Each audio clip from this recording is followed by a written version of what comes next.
No início desse final de semana, temos uma sexta-feira extremamente cheia. Jogos do campeonato italiano, do campeonato espanhol, do campeonato turco, português, segunda divisão da Alemanha. Então, tem para todo gosto. Isso é só uma palhinha do que vem por aí. Provavelmente um sábado e um domingo lotado. Meu nome é Theo Borges, eu espero conseguir te ajudar a fazer o melhor planejamento possível para essa sexta-feira, dia 8 de março.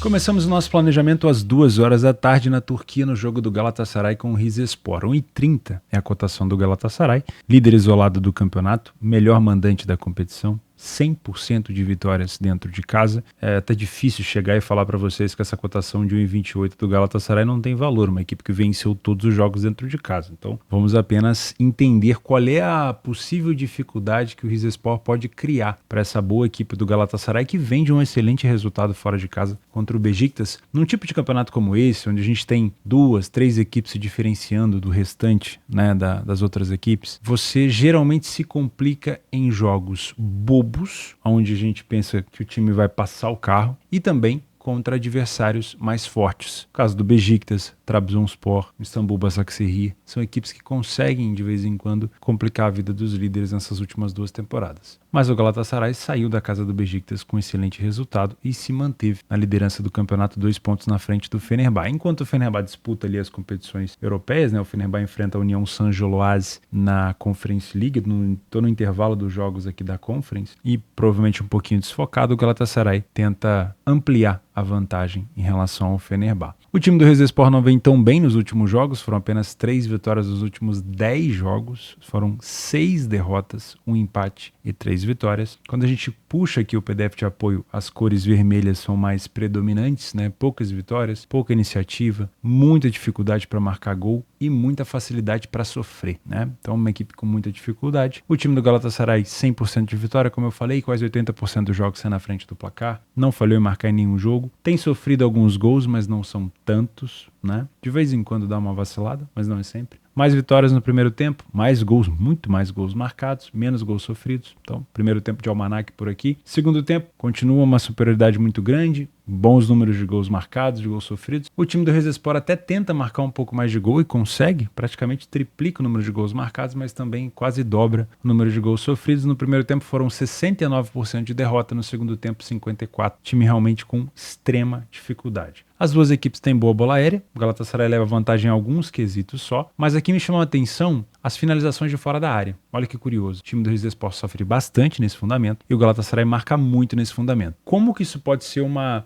senha, né, para o Galatasaray desbloquear esse problema, né, que é sempre enfrentar uma equipe com dificuldade, mas geralmente que vem compacta. O time que vem para se compactar, para buscar um empate, para chegar na casa do super favorito e pelo menos buscar um ponto, ele se compacta, ele abaixa o bloco na maioria das vezes e joga por um empate. O que o favorito pode fazer? Jogada individual, drible, se tiver alguns bons jogadores, principalmente pelas pontas, né, para poder penetrar a área, ou chuveirar na área. A terceira opção é finalizar de fora. E o Galatasaray faz muito bem esse fundamento. E o time do Rizespor pode sofrer nesse fundamento. Então, gols de fora da área do Galatasaray podem aparecer aqui, com certeza. O Galatasaray marca mais os seus gols do meio para o final do primeiro tempo e do meio para o final do segundo tempo, e tem sofrido bastante na volta da segunda etapa, os primeiros 15 minutos depois que retorna do segundo tempo. O time do Rizespor marca mais gols no final. Aí a gente não sabe se é uma equipe agressiva no final para tentar buscar a vitória ou se é uma equipe que busca um gol no desespero. Já tá perdendo, já tá ali com uma desvantagem e aí parte para cima igual uma equipe desesperada e consegue os seus gols. Não é à toa que também é nesse momento que ela sofre os seus gols. São vários gols sofridos ao longo do jogo, mas a maioria dos gols, né, com maior quantidade, são nos 30 minutos finais. O time do Galatasaray venceu em escanteios na partida em 86% dos jogos em casa, no primeiro tempo em 71% e no segundo tempo em 64%. A gente já sabe os principais jogadores do Galatasaray. Confere se o Icardi está jogando, porque é uma temporada muito forte do Icardi. Geralmente o Zaha não joga assim o tempo todo com o Icardi. Geralmente o Zaha é uma peça ali importante quando vai fazer um jogo fora de casa, quando tem que mesclar algum jogador. Não é o caso do Galatasaray, então quem sabe até entrar junto com o Icardi seria um time bem agressivo. E o Ertuğrul também, que é o segundo artilheiro da equipe, Karim Ertuğrul, muito bom jogador. São os principais jogadores aqui do Galatasaray. Do Rizespor, Dal Varesanovic, meia, com 9 gols e 2 assistências, e o Ben-Hur Kezer, com 4 gols. Esses são os principais jogadores da equipe. Se você é um trader assim como eu tenho trabalhado com muita frequência o Galatasaray. Dos dois, entre Fenerbahçe e Galatasaray, o Galatasaray é o que cede menos oportunidade, mas isso não quer dizer que não ceda, né? Parece que quanto mais fácil é o adversário, mais o Galatasaray joga assim de maneira um pouquinho mais desleixada na defesa. Porque uma equipe que quando sobe o bloco para poder pressionar, ela precisa ter uma boa marcação-pressão. Nem sempre o Galatasaray pressiona com tanta vontade ali perto da sua área ofensiva e às vezes tem que fazer uma transição defensiva e cede uma oportunidade. Mas é bem menos do que a equipe do Fenerbahçe. Se eu encontrar aqui um grande massacre do Galatasaray, eu venho para trabalhar esse back favorito no primeiro tempo. Se você é um Panther, é difícil falar para você que uma cotação de 1,28 do Galatasaray não tem valor. Foi uma equipe que venceu todos os jogos dentro de casa. Mas eu não trabalho esse tipo de cotação para deixar correr até o final. Para mim, o melhor cenário por aqui seria o Rizespor sair na frente. Já aconteceu várias vezes do Galatasaray sair atrás do placar, ter que virar o jogo e você consegue buscar uma cotação um pouco melhor. Dá um pouco de tranquilidade para o Galatasaray estar na frente do Fenerbahçe? Dá. Não quer dizer que vai fazer com que o Galatasaray jogue de maneira displicente, mas é um time mais leve. Então, não necessariamente ele vai começar o jogo já marcando gol. Pode acontecer. Mas às vezes ele vai ter mais dificuldade de furar uma defesa, vai tentar mais finalizações de fora da área. Essa odd ela pode ir subindo, né? É possível. Então, se você puder pegar lá mais alta, eu acredito que tem um valor um pouquinho maior. Em relação ao mercado de gols, na Turquia, quando a gente fala desses dois favoritos, independente se o Galatasaray estiver na frente ou se o Rizespor estiver na frente, a tendência é que a gente tenha um jogo para gols se o jogo estiver desempatado. Porque o Galatasaray, se estiver atrás do placar, ele tem armas para virar o jogo. Na maioria das vezes faz no segundo tempo. E o Rizespor, se estiver atrás do placar, ele vai se expor e vai ceder espaço para o Galatasaray. Então, jogo desempatado aqui já pode ser um bom cenário para trabalhar gols. Eu gosto do cenário do 2,5, mas não gosto da cotação atual do 2,5. Então, se o jogo estiver desempatado, uma cotação do 2,5 próximo de 2, uma relação de 1-1, já é do meu agrado. Outra partida que eu gosto de pensar em gols é 2,5 Fortuna Düsseldorf e Hamburgo. Jogo muito importante para o Hamburgo, que vem de uma derrota dentro de casa para a pior equipe do campeonato, o Osnabrück. E isso só reforça o que eu falo por aqui, o exemplo que eu dou para vocês, de que a segunda divisão da Alemanha não é uma boa competição para você trabalhar o mercado de resultados, principalmente o mercado de resultados nos favoritos. Você trabalhar o mercado de resultados em recuperação de resultado, em alavancagem, pode ser interessante. Eu tenho bons resultados por ali. Agora, você pegar um favorito de 1,40, 1,50 e tentar trabalhar a favor, na maioria das vezes não vai dar certo, porque os times ruins na segunda divisão da Alemanha, eles complicam a vida do favorito Hamburgo jogando em casa. Não sei se foi na estreia, eu acho que foi o segundo jogo do treinador que tem lá, que é muito parecido comigo, que é o treinador do Colônia, né? Que realmente ele assumiu o Hamburgo. O Hamburgo é 1,40 e poucos, super favorito contra o Osnabrück. Não era à toa, o Osnabrück, péssima equipe. Sabe qual foi a primeira vitória como visitante do Osnabrück? Justamente o jogo contra o Hamburgo. Tá aqui, ó, 2-1. O Hamburgo estava com um homem a mais. O Hamburgo estava com um homem a mais. Fez um pênalti e tomou a derrota. Tomou o gol, segundo gol, e foi derrotado. Então, não é uma boa competição para trabalhar mercado de resultados, mas eu gosto muito de pensar no mercado de gols. Esse é um jogo importante porque, além do Hamburgo estar pressionado, é mais ou menos ali vamos dizer assim, um checkmate para o Fortuna. Porque o Fortuna Düsseldorf chegou a liderar alguma rodada aqui da segunda divisão, ficou um bom tempo ali nas posições que o classificava, pelo menos de maneira nos playoffs ali da promoção, para a primeira divisão, e agora caiu. E o time do Fortuna na temporada passada foi muito bem, ele acabou ficando de fora no final, e no início dessa temporada demonstrou força, parecia que esse ano ia, e começou a cair. Então, um confronto direto contra o Hamburgo é sempre muito importante, porque o Hamburgo justamente está na posição que o Fortuna gostaria de estar, pelo menos para disputar uns playoffs. Então eu acho que é um jogo direto, é um jogo tenso, mas um jogo desempatado aqui também pode ser uma boa oportunidade para trabalhar gols. Tá? Vamos dar uma olhada aqui no PDF de apoio. Olha só, o Fortuna é uma equipe que falha pouco em marcar, mas que sofre com bastante frequência. O Hamburgo é uma equipe que não falhou em marcar, mas também sofre com bastante frequência. O primeiro tempo das duas equipes é um primeiro tempo de desconfiança.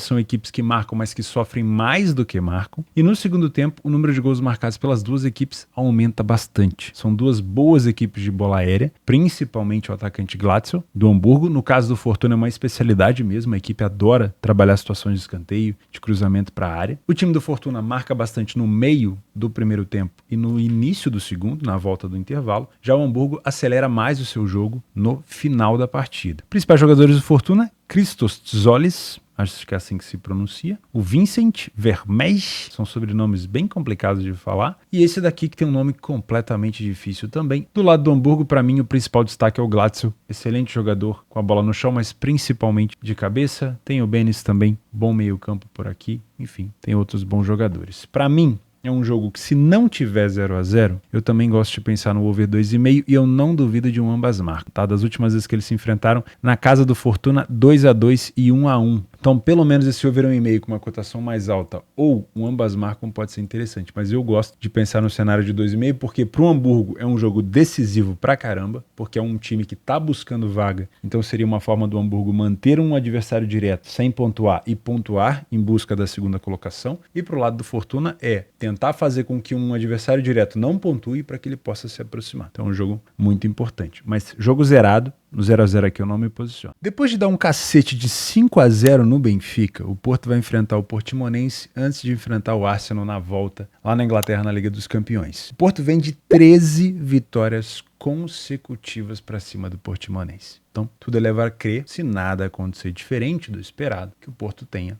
mais uma vitória por aqui. Vamos entender o que o Portimonense está passando no campeonato e o que ele pode apresentar de dificuldade aqui para o Porto, que vem obviamente num momento muito bom. Além de uma vitória contra o Arsenal em casa, no finalzinho, gol do Galeno. O Galeno também se destacou muito nessa goleada contra o Benfica. O time do Portimonense está na 14ª colocação e é um dos piores mandantes da competição, com apenas 3 vitórias, mas nessas últimas 5 vezes aqui não teve nenhuma goleada, né? Das últimas vezes que o Porto esteve lá, 2-0 e 2-0. Então, nada assim, entre aspas, muito preocupante. Nos últimos jogos do Portimonense, 5 jogos sem vitória. Pontuou em 2 e perdeu 3, inclusive uma goleada sofrida para o Benfica, que a gente acabou de citar. No PDF de apoio, o Porto saiu na frente o dobro de vezes do que o Portimonense, 50 contra 25. Não são tantas vitórias do Porto assim fora de casa, mas ainda assim é um adversário obviamente muito difícil. O Porto falha pouco em marcar, mas tem sofrido gol com frequência. Olha que curioso, né? A média de gols sofridos, tanto pelo Portimonense quanto o Porto, não é tão distante assim, né? Então o Porto fora de casa não tem tido um desempenho avassalador. Talvez por isso o Porto esteja na 3ª colocação e não ali brigando nas primeiras. A gente vê aqui uma distância do Porto bem maior para os primeiros colocados, Benfica e Sport, no caso Sport e Benfica, né? No primeiro tempo, o Porto tem mais gols marcados, tem menos gols sofridos, mas não tem tantas vitórias assim. O destaque do Porto fica para a quantidade de derrotas, bem pouquinho. No segundo tempo, o Porto não tem um bom desempenho de novo no número de vitórias, tem mais gols marcados, porém o número de gols marcados do Portimonense também é parecido e tem um pouquinho menos de gols sofridos só. Então não é um segundo tempo de tanto destaque assim da equipe do Porto. Número de gols de cabeça do Porto, mesma coisa do que o Portimonense, só que o Portimonense sofreu gols a mais, né? E o Porto tem mais gols marcados de fora da área e o Portimonense costuma sofrer nesse fundamento. O time do Porto tem mais gols marcados no final do primeiro tempo e no final do segundo tempo. Já o Portimonense no final do primeiro tempo e no meio do segundo tempo. E costuma sofrer mais gols nas extremidades, tanto no início do jogo quanto no final. Já o Porto, a maioria dos gols sofridos são depois do segundo tempo, né? Na volta do intervalo.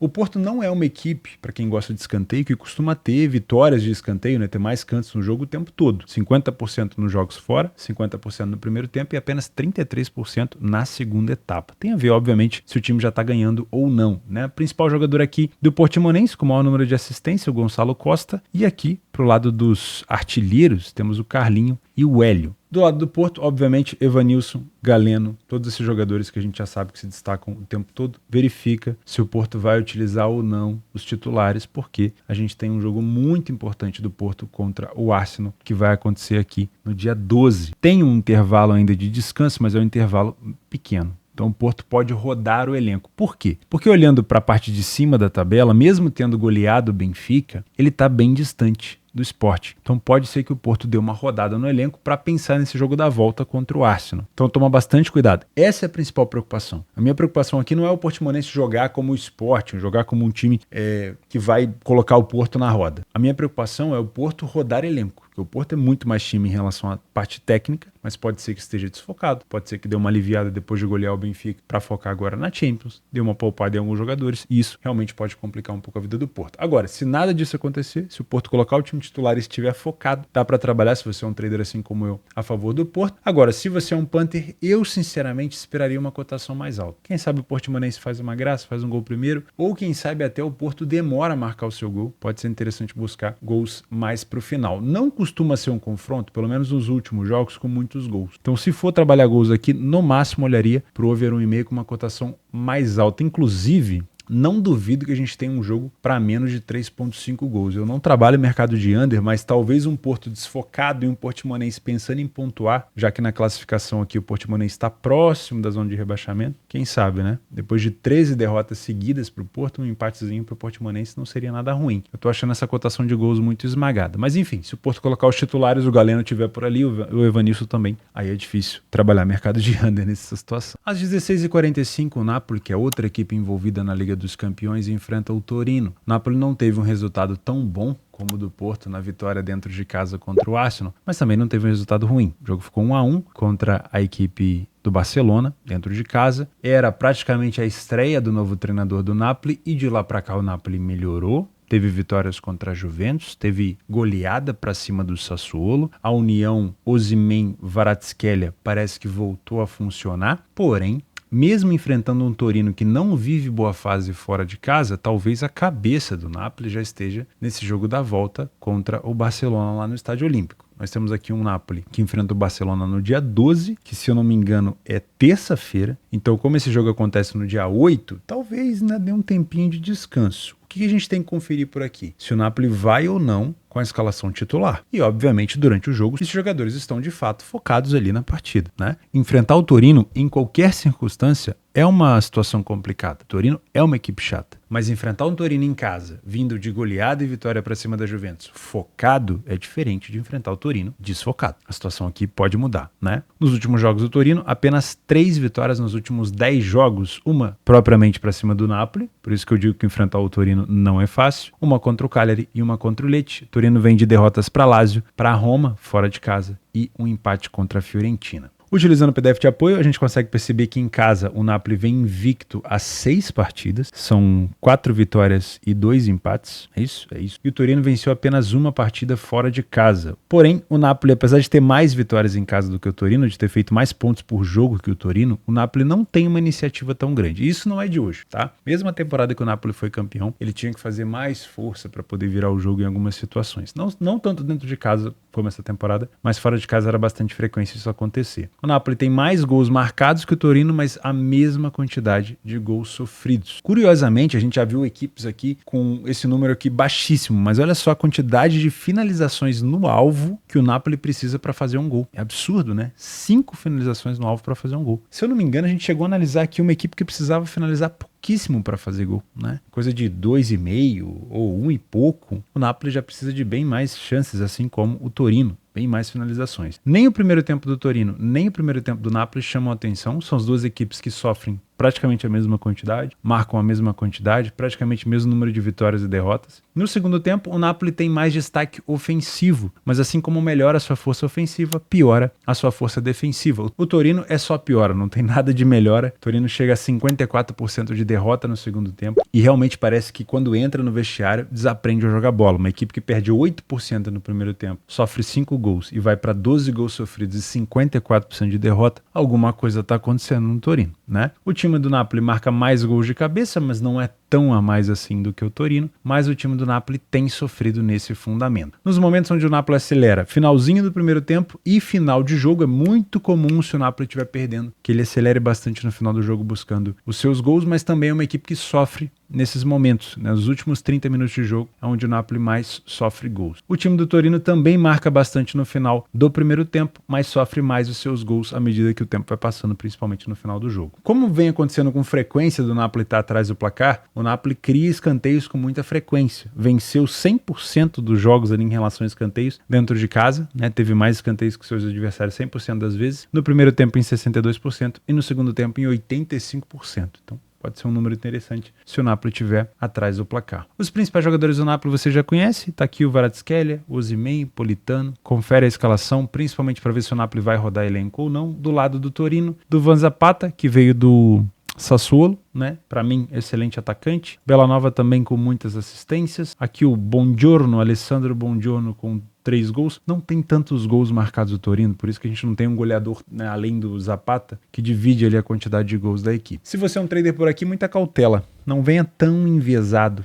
olhando só para o Napoli, porque apesar do bom momento, o Napoli tem esse foco agora contra a equipe do Barcelona, tá? Se você é um Panther, eu não vou te indicar nada a favor do Napoli, sinceramente, por conta dessa possibilidade de desfalque ou possibilidade de desfoque. Tanto desfalque quanto desfoque. Agora, se nenhuma delas se confirmar, aí no live pode ser interessante pensar em alguma coisa no empate anula do Napoli. Porém, não vou te indicar nada em relação ao mercado de gols, porque nos últimos jogos entre eles, apesar de a gente ter tido aqui um 3-0, um 4-0, um 3-1, essa possibilidade de desfoque do Napoli, né, de estar pensando mais na Champions, pode tirar um pouquinho esse brilho do jogo e deixar o jogo um pouco mais xuxo. Então, em relação ao mercado de gols, eu prefiro ficar de fora. Às 17 horas, o adversário do Napoli na Liga dos Campeões, o Barcelona, entra em campo contra o Mallorca, finalista da Copa do Rei contra o Atlético Bilbao. Bilbao que eliminou o Barcelona da própria Copa do Rei. É mole, o Mallorca, que ocupa aqui a 15ª colocação na La Liga, vai fazer a final contra o Bilbao na Copa do Rei. O Mallorca eliminou a Real Sociedad, impressionante, né? E vai enfrentar um Barcelona que, na maioria das vezes, é um time que impõe ao Mallorca derrotas. Os últimos jogos onde o Mallorca visitou o Barcelona, seja no Camp Nou, agora no Olímpico, o Barcelona venceu por 3-0 e 2-1. Então, teoricamente, o Barcelona vem tendo bons resultados. O último resultado na casa do Mallorca que foi 2-2. O grande problema do Barcelona aqui é o mesmo do Napoli, talvez, quem sabe até num ambiente ali de comparação, o mesmo do Porto, né? Porque qual o time que o Barcelona vai colocar em campo? Tendo o Real Madrid se distanciado tanto na tabela, será que o Barcelona vai colocar um time titular? Será que o Barcelona vai rodar elenco? Será que o Barcelona vai estar focado para esse jogo? Esse é o grande problema, é por isso que eu não indico para você trabalhar a favor do Barcelona no pré-live sem consultar a escalação, sem consultar a intensidade do Barcelona, sem consultar qual é a ideia do Xavi para esse jogo, porque é um jogo importante para a tabela. Sim, o Atlético de Madrid está ali, o Bilbao também, o Girona está na parte de cima da tabela, mas do que adianta você pensar na classificação da Liga dos Campeões, sendo que você está esquecendo dela, que daqui a pouco, né, já tem o jogo da volta contra o Napoli. E para piorar a situação, o Napoli melhorou. O Napoli vinha uma bagunça e o Napoli melhorou. O Napoli vem apresentando um futebol melhor. Então o Barcelona vai ter que se cuidar. O Barcelona não pegou um adversário tão forte como poderia pegar. E quando saiu o sorteio, por conta dessa confusão do Napoli, o Barcelona ainda era sim o favorito, mas agora o Napoli melhorou. Então vamos ver o que o Barcelona vai apresentar pra gente nesse jogo. O Barcelona foi o primeiro a marcar em 71% dos jogos em casa, tem bom número de vitória também dentro de casa, não falhou em marcar em nenhum jogo, tem uma média de quase 2,3 gols marcados por jogo. Em 50% dos jogos não sofre gol, mas quando sofreu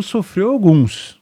Teve goleada sofrida para o Mallorca, teve mais do que 2 gols sofridos para o Granada, enfim, na maioria das vezes o Barcelona, quando sofre, é aquela coisa, passou um boi, passou a boiada, né? Mas na maioria das vezes o Barcelona não toma tantos gols assim. O Mallorca fora de casa venceu apenas uma partida, é um visitante bem fraco, tem dificuldade de marcar gol, tem facilidade de sofrê-los, quase 2 gols sofridos por jogo. O primeiro tempo do Barcelona não é de hoje que a gente comenta isso, não é bom, não é um primeiro tempo confiável. Tem mais gols marcados, mas o número de gols sofridos é muito parecido. O número de vitórias não é tão alto, então toma cuidado para trabalhar a favor do Barça, principalmente com esse risco de desfalque e desfoque. No segundo tempo, o Barcelona melhora muito. Um time que marca 8 gols no primeiro tempo e 24 gols no segundo, parece até sacanagem, né? E o time sofre 12 gols na segunda etapa. Então, não é ainda uma equipe defensivamente tão confiável. Mas como o Mallorca tem bastante dificuldade de marcar, pode ser que o Barcelona consiga passar em branco esse jogo sem sofrer. Vamos ver. Mais vitórias, menos derrotas. O número de gols marcados de cabeça é muito parecido. O Barcelona marca um pouquinho mais de fora da área do que o Mallorca. Nenhuma das duas equipes sofrem tanto assim de cabeça para ser tão relevante. Tanto o Barcelona quanto o Mallorca marcam a maioria dos seus gols no finalzinho,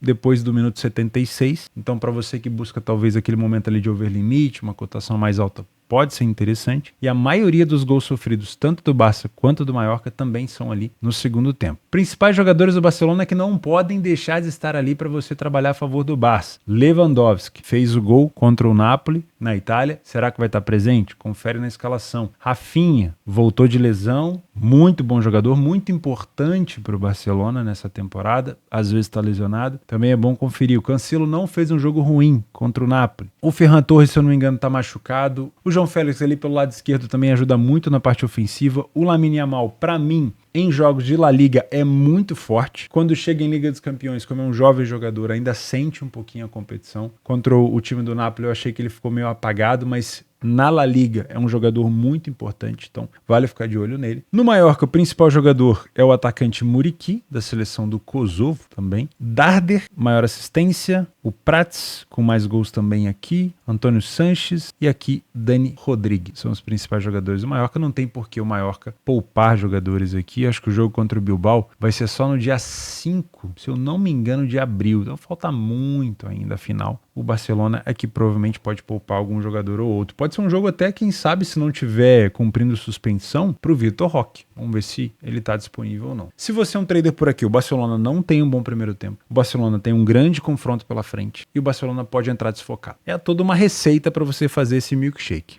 Se eu fosse você, eu não criaria viés. Eu viria no sapatinho. Deixa o Barcelona te mostrar tudo que eu falei aqui ao contrário. Eu prefiro me surpreender positivamente do que ficar assustado. Numa posição que eu entrei ali sem ter nenhum tipo de valor e depois ficar vendo o mercado vindo contra a minha posição. Então eu prefiro me surpreender positivamente. Deixa o Barcelona te surpreender. Se ele não surpreender, fica de fora. Se você é um punter por aqui, eu não vou te indicar essa vitória do Barça nessa cotação. Eu prefiro que você pegue ela numa cotação maior, mesmo correndo o risco de não pegar o primeiro gol do Barça. Porque o cenário aqui é um pouco mais complexo. É mais favorito o Barcelona, mas é muito mais favorito. O problema aqui não está no Mallorca, o problema está no próprio Barça. Nas opções de jogos extras para essa sexta-feira, vamos lá. Prováveis vitórias do favorito. O Al Hilal enfrenta o Al Riyad em busca, né, do número, do recorde de maior vitórias de um clube, se eu não me engano, internacionalmente esse recorde. O Al Hilal, acho que faltam 1 ou 2 jogos ainda. Venceu no último jogo a equipe do Al Ittihad por 2-0. Antes disso também tinha vencido o Al Ittihad na Liga dos Campeões da Ásia. Tem o jogo da volta contra o Al Ittihad, se eu não me engano, no dia 12. Não acho que o time do Al Hilal vai poupar jogadores, mas ainda que poupe, o time do Al Riyad é muito frágil, tá? Mas essa cotação é muito baixa para mim, eu não tenho interesse, mas é provável que vença por aqui. Já falamos do Galatasaray, do Porto, do Barcelona. Temos o Stuttgart enfrentando o União Berlim. O time do União Berlim melhorou consideravelmente nos últimos jogos, apesar dessa derrota aqui pro Dortmund. Vinha de vários jogos, pelo menos pontuando. É um time que defensivamente tem condição, sim, de tentar parar esse grande ataque do Stuttgart, que é um dos principais ataques, se não me engano, é o terceiro melhor ataque da competição. Sem Guirassy, que passou agora a marca de 20 gols na Bundesliga, chegou ali próximo do Harry Kane, voltando de lesão, mas ainda assim o União Berlim é um time muito chato. Então se eu fosse colocar aqui o Stuttgart para se complicar, seria por conta da defesa do União. Mas é aquela coisa, passou o primeiro gol, acho que o União Berlim vai ter dificuldade aqui de buscar um empate ou até de não sofrer outro. Napoli também é outro time que pode se complicar. Na verdade o Barcelona aqui, eu não sei não se a gente não pode colocar o Barcelona como favorito que pode se complicar, mas enfim. Vou deixar ele aqui porque o Torino para mim é mais complicado e mais complexo do que a equipe do Mallorca. Jogos para gols, o Hamburgo que eu já falei com fortuna e o Leeds na segunda divisão contra o Sheffield. É interessante ficar de olho nesse jogo, tá? Nos jogos extras, o Al Ittihad deve poupar jogadores, já que está praticamente aqui sem nenhuma chance de ser campeão novamente. Ele é o atual campeão da Arábia Saudita. Deve poupar jogadores para o jogo contra o Al Hilal. O primeiro jogo foi 3-1, se eu não me engano. Deixa eu conferir aqui. Exatamente. Então vai ter que recuperar, vai ter que no mínimo fazer 2-0 aqui o Al Ittihad e é provável que poupe. Quem sabe os jogadores, não tô nem um pouco a fim de ver esse jogo, toma muito cuidado, tá?